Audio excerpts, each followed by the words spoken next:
thank you so much for taking the time to be on the show. I know you're busy. Thank you. So, It's awesome. could you share like why you're so interested in this topic around trauma and its impact on intimacy, brain health, this whole world? I think, I think we've all experienced traumatic events in our lives, and I know that I have. It's just it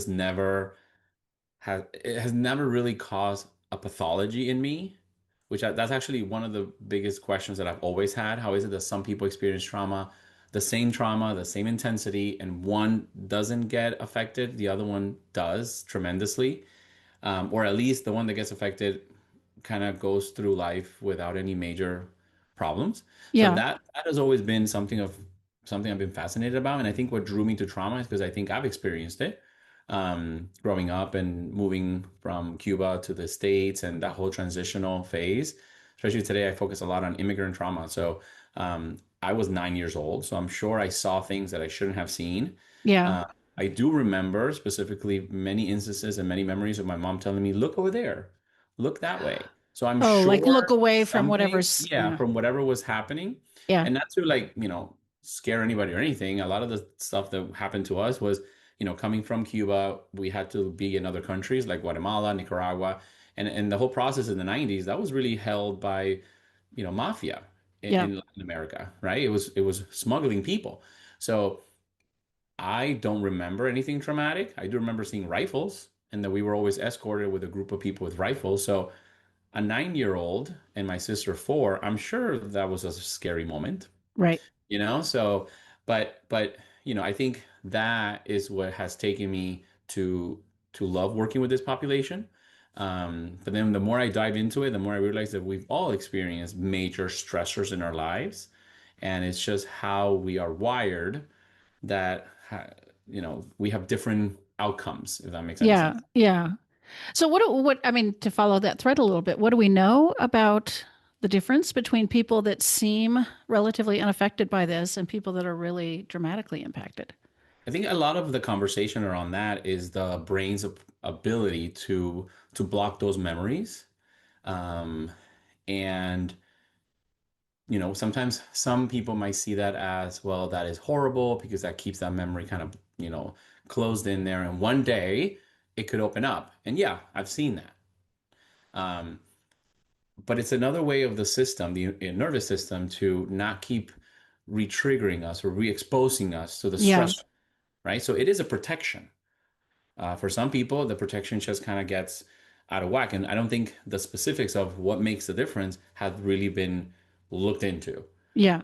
at least Yeah. all the clinical stuff that I've read. Okay. So for people like you who don't seem to have dramatic impacts from this trauma, Mhm. are there ways that that has still impacted the brain Well, and we do that see impact it. our relationships? Yeah. We do see it. It's just usually not noticeable enough to have caused a problem. I think also the brain learns to adjust, and then other parts of the brain start compensating for that, that lack of, right, that other part. And I've seen it so many times when we do brain spec scans. My spec scan has trauma patterns, the same trauma patterns of my patients who have flat out symptoms of PTSD. Oh, So interesting. that's to me the very interesting thing that I'm still studying, and that might be my next book. Yeah, that's really interesting that the brain patterns are the same, but somehow that the way it lives out in your life is not. Really They're interesting. exactly the same. Okay. So how does trauma I mean, this is a general question, but how does it affect intimacy, desire, pleasure, sexual wellness? Well, when we're going now into the sexual wellness or the sexual arena, we both know there's a lot of factors in how people view sex and sexuality, gender. I mean, we can keep going. Um, I see it more in people who experience physical traumas. And notice how I Okay. use the word sexual trauma, because the same thing can happen with physical abuse, Okay. right? I think sex or the act of sex is a very intimate thing in our lives that doesn't just drive the act of sex and attraction and all these things, but it also drives how we see pleasure or things that give me pleasure. We tend to associate that very quickly to sex. Yeah. So if I eat something, chocolate, let's use chocolate because it's usually used as an example, that gives me the sensation or the feeling of pleasure, someone who experienced trauma, physical or sexual, might see that as like, this is forbidden. This sensation should not happen Hmm. because we've always seen the abuse as a very extreme tension, stressful event. That now I'm going to reject that completely. So if I've experienced something physical or sexual trauma, today I'm going to see intimacy and sex and pleasure as a big no, I cannot go there because I remember how that felt like when I was in that environment in that moment. Huh. I was Interesting. afraid. So it's a Yeah. connection of how does our body and how do we view that moment? So if we say, let's take a child that has been sexually abused, right? They were prematurely exposed to something that they shouldn't have been, Hmm. right? And this is not even a religious thing. They should not have been exposed to that. They're not Right. ready for that exposure. Right. Now in life, they might see pleasurable or sexual or anything like that in the same space where I shouldn't do that because that was a scary moment for me. Hmm. It was an So that unknown. It was scary. so it's almost like the pain and fear get cross-wired with Completely. what should be Completely. joyous and pleasurable. Exactly. Okay. And then you also have that same child then can become hypersexual in their teens because then again the fear response there didn't occur much, but now we have this pleasure seeking behavior because that felt good.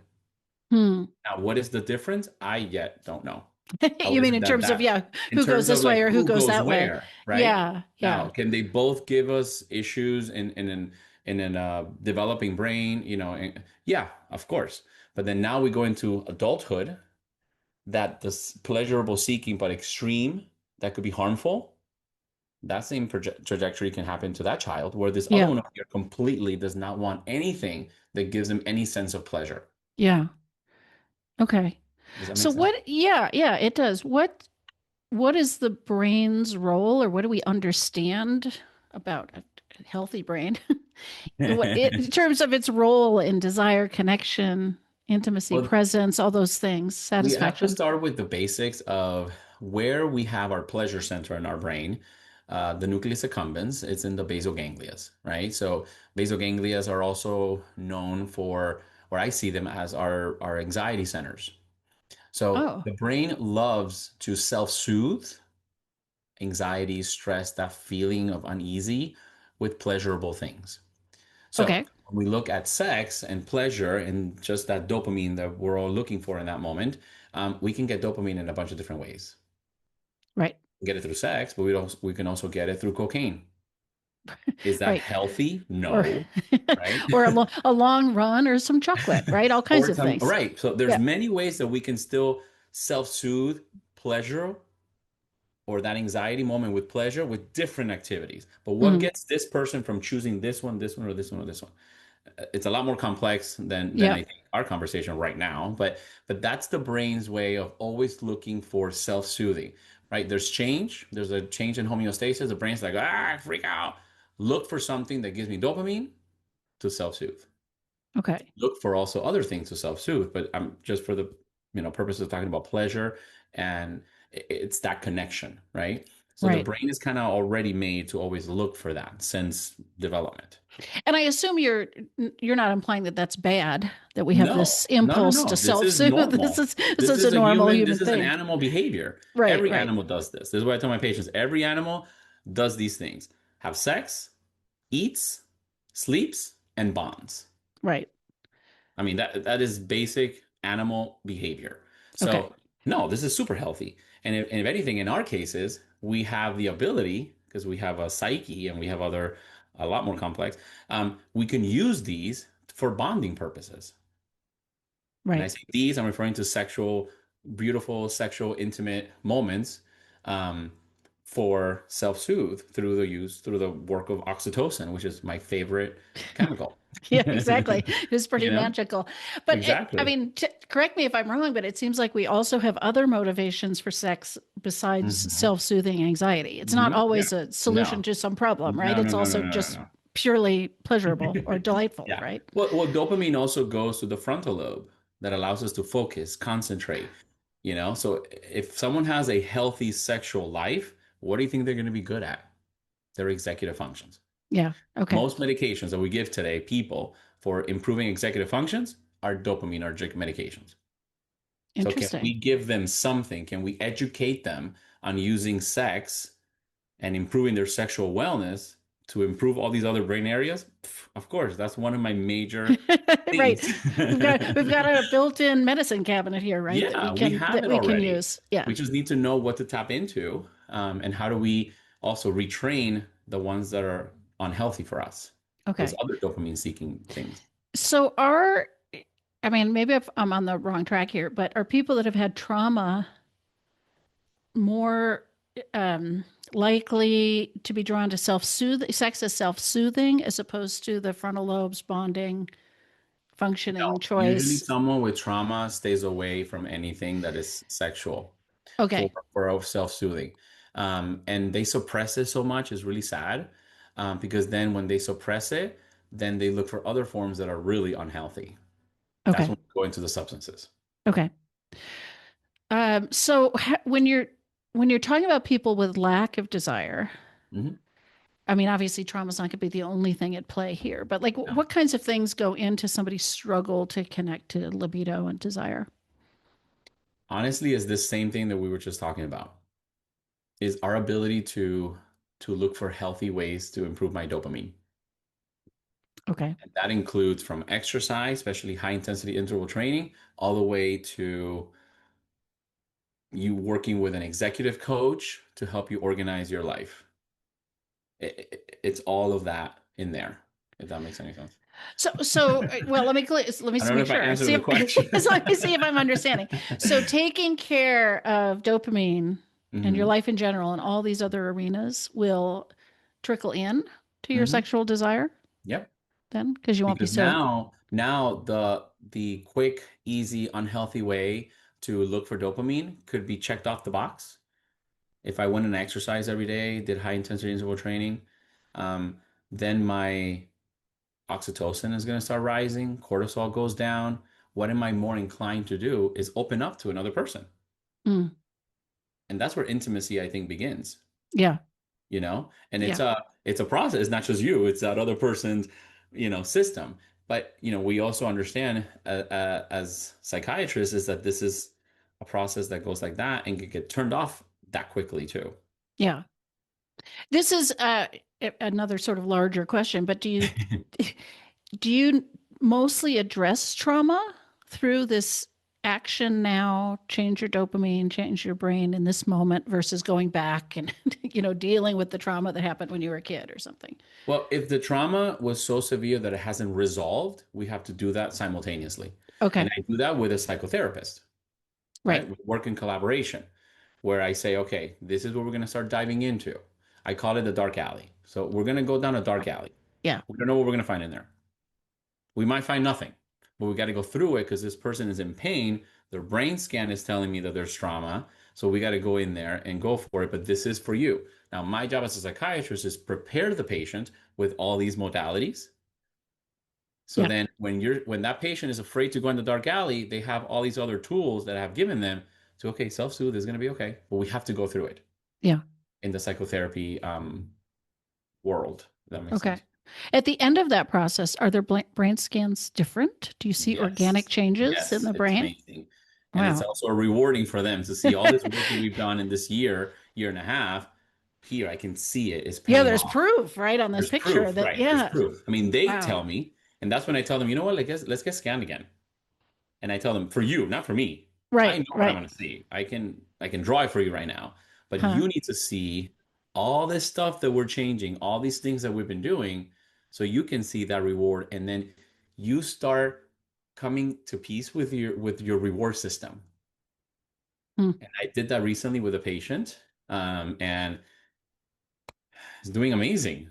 Huh. Finally in a relationship again, finally having conversations of getting married and being intimate with this person. That's a win. So I told him, like, I need you to see it in your scan so you can see it too. Yeah. And also it gives him validation of let me keep going now in this next phase. That it might be scary too, but I'm gonna go back in that alley that, back then caused me trauma, which is in this person's case a relationship. Um, Now you can go and do it. Let's do it again. Yeah. That gives resilience. Okay. So what are, I mean, just to be, I don't know, specific, like what are the kinds of things you hear from patients who are on the other side of this journey? And so they have rewired, would you say, their relationship with their self-soothing or their pleasure centers? What kinds of things are they saying before this change and after this change where you can see it without even the scan? I see that in how they talk about hope, Mm, their language. They're like, I'm so, and they literally tell me, I'm so hopeful now. You gave me hope. That's a very common phrase that I get. I get that phrase even after our initial evaluation, where I teach them all these things about their brain and their scans. They're like, I have hope now. And mm, that to me, that's it. That's more than $1 million. Because to give somebody hope, yeah, so that's the main thing that I get.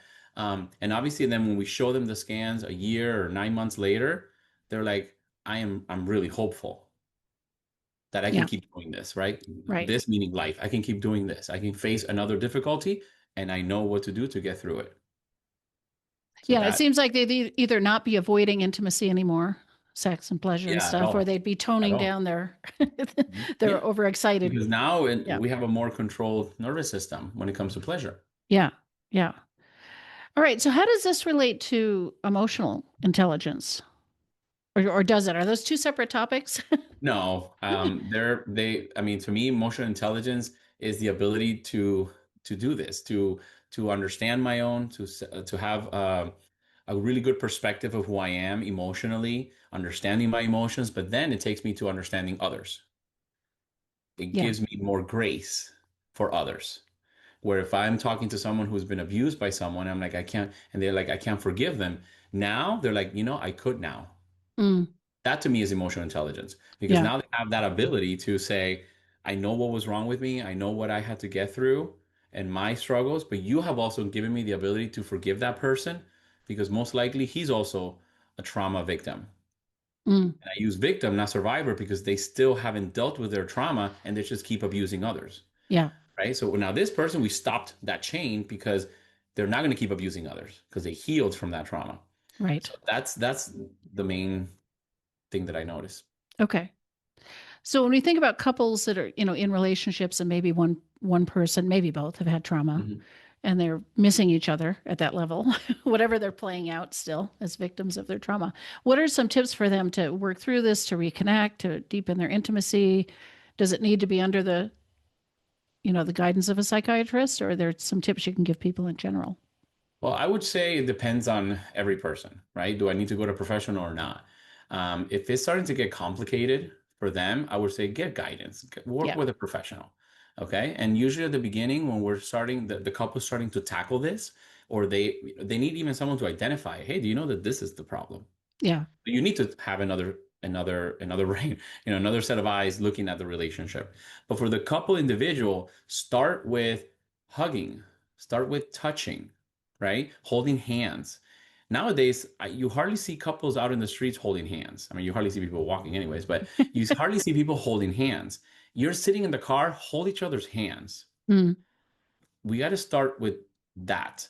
And also the want, right? Do you want to start this journey together? Because this is a together thing now, right? yeah. You each have to work on the traumas, and that's with a professional individually. But to start right now and say, okay, I think there's a problem here, and you see it. I tell couples, you see it when you're bickering all the time, and sex is not happening. Yeah. Yeah. Like not at all. Not even like you guys are having tensions about it, like, oh, I want to have sex and the other one doesn't. No, it's just not happening. They're already past that phase Yeah. where now they're disconnecting. So then I'm like, let's start to reconnect. So start with those simple And I would touch. imagine hugging, hand holding, that kind of stuff is also triggering some dopamine, right? You are starting to activate that system. Oxytocin, Yeah. and now I'm bringing down my guard in that area. And I have couples that will tell me like, I don't want to. I'm like, you don't want to what? No, I don't want to touch their hand. I'm scared of rejection. Listen, that you got That's to the put it in that trauma, right? moment, you got to put it away And this is where discipline comes in. Listen to what I'm telling you. Yeah. Just do it. It's wild to think that those little gestures are actually healing your brain, Hmm. because that's what you're saying, Touch. right? This is actually Yeah. having chemical impacts Right. and Touch. permanent changes on I mean, your we're seeing brain. more studies of people who hug or cuddle at night while they're sleeping, reduces so many, not just mental health conditions, but physical conditions, heart disease. Yeah. We look at strokes of the brain. I mean, that's circulation. So if we bring down tension, the body knows it. Yeah. If this person immediate next to me, I feel threatened or I feel threatened, or they're a threat, you're going to be like this the entire time. You're going to be on high, fight or flight with your Yeah. person that you're supposed to be intimate with and not be like this all the time. Yeah. Again, it's Yeah. easier said than done, but start with look for Right. little moments of, Yeah. of touch. Small steps. And then I assume it gets easier. Yeah. Right. Yeah. Okay. Um, is there like a final, like, what's the biggest takeaway you want people to have about maybe the trauma and the intersection with intimacy and sexual wellness? Start understanding that your brain is a lot more complex than you might think it is, that social media makes it out to be, that Yeah. even some clinicians make it out to be, that it's just a bunch of chemicals playing together. No, it's a lot more complex than that. Fall in love with your brain. Fall in love with all the aspects of your brain and what it does. Now, I don't want you to be an expert. Leave us that job, okay? But understand that this organ controls everyone else. Mm. It also controls who you are, controls everything, all the senses. So if we want to improve our sexual wellness and have good sexual lives, you need to start with that. And I think slowly is becoming and more of an understanding to many people because also clinicians and the health industry, we're understanding more of this organ. So give us Yeah. time because this is a lot more complex than what it is. Yeah. I always tell people, remember the word psychiatry means the medical treatment of the soul. So Oh, our soul, you can't just put it in a textbook and here we go. It's all easy in here. It's a lot more complex than what it is. yeah. All right. Where do people find you? What do you want to mention the resources you've got for people? Oh, so in our website, the whitebutterflyclinic.com, there's actually our magazine. We titled it the White Butterfly Journal. And that magazine is free, it's up on there. And there's also the Power Up series that I've started on how to enhance the same things that I talk about in magazines. And what I'm referring to is certain qualities that I want to enhance and I want all my patients to be the best at, which is things like curiosity, discipline, humor, integrity. So that's every issue is theme. That's the theme of every issue. And the Power Up series is more like a journal, a quick journal to go with every one of those themes. So it's up on there, whitebutterflyclinic.com. My Instagram is Dr_Hector. And then obviously our White Butterfly Clinic is also on Instagram. Perfect. Well, thank you so much. Thank you for having me. This was super fun.